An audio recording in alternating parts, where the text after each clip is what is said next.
We just got a pretty huge update for both Starfield and Fallout and a little bit more. Starting off with Fallout, the other day at Gamescom, Todd Howard showed off a little sneak peek at the new Fallout series.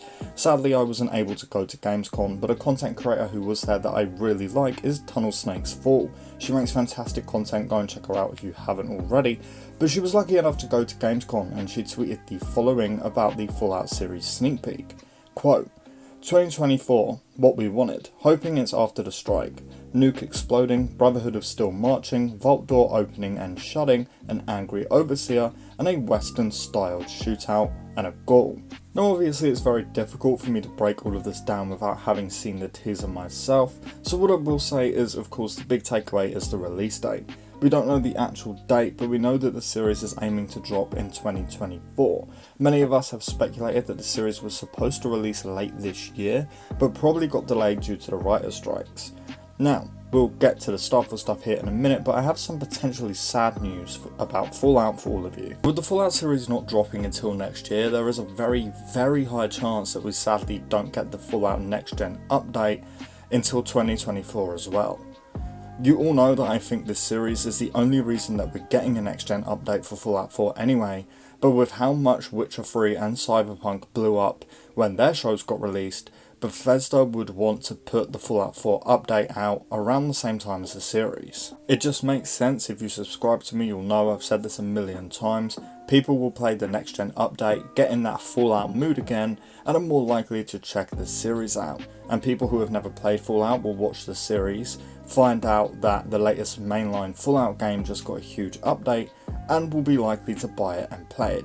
You get the point. This next gen update benefits both Amazon and Bethesda if they release it around the same time as the Fallout series. And neither of these companies are stupid, so what I'm saying is don't be surprised if we don't get the Fallout 4 next gen update until 2024. And actually, just after writing the script for this video, we did get an official announcement of the show coming in 2024 and being set in LA, which I think is an awesome setting. I've wanted a Fallout LA game for a hot minute now. Well, not necessarily wanted, but I always thought it would be a very cool location for a Fallout game, so the fact that the show will be set there is good enough for me. Now in other news, Starfield finally got its live action trailer. We've all been waiting for this for like well over a year now, and I honestly thought it was great. I think it really shows the heartwarming side of Bethesda. I like that this trailer wasn't just all action, explosions and spaceships. I mean, there was still a lot of that, but the focus on the Constellation member here and the little girl sort of looking up to him, clearly wanting to be a space explorer and join Constellation in the future, was really sweet. I love this trailer a lot. I'm still not sure where I'd sort of rank it next to Skyrim's live action trailer or Fallout 4's, but either way it was really, really good. I was actually starting to think that maybe we won't get a live action trailer for Starfield. I thought maybe it was too expensive to CGI all of the planets and spaceships and explosions and stuff, but hey, I'm glad I was wrong. Now in other Starfield news, we've seen a ton of people actually breaking their embargo. Now I can't say anything about the game, so I want to stress massively that these are not my words, I'm just reporting the news. But guys, don't break your embargo, that's how you get in Todd Howard's death note, okay? We've got a little over a week until the game comes out.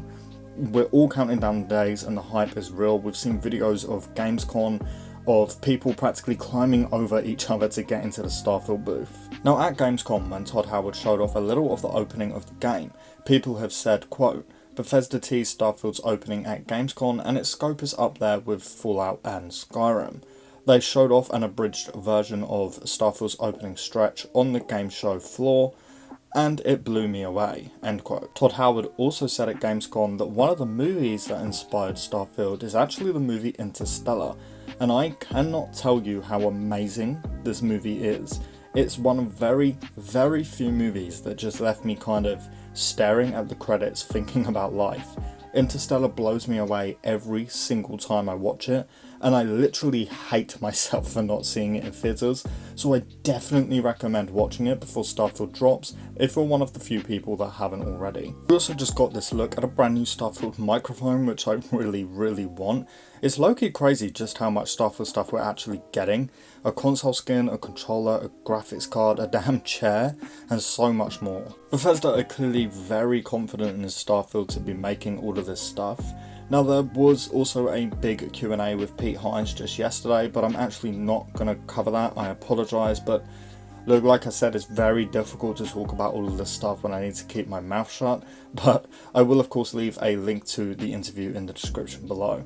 But look, that is pretty much everything. We've got some pretty huge news, and honestly, I'm so sad that I couldn't go to Gamescom this year, but hey, there's always next year. We are so close to the release, and the hype is getting bigger and bigger, so if you do want to stay completely up to date with spoiler-free Starfield content, I'm talking everything from news to leaks to then tutorials and lore discussions and character builds especially, and tons of other Starfield content from the first onwards, then please do consider subscribing. I've got you fully covered here, and of course drop the video a like for me while you're at it.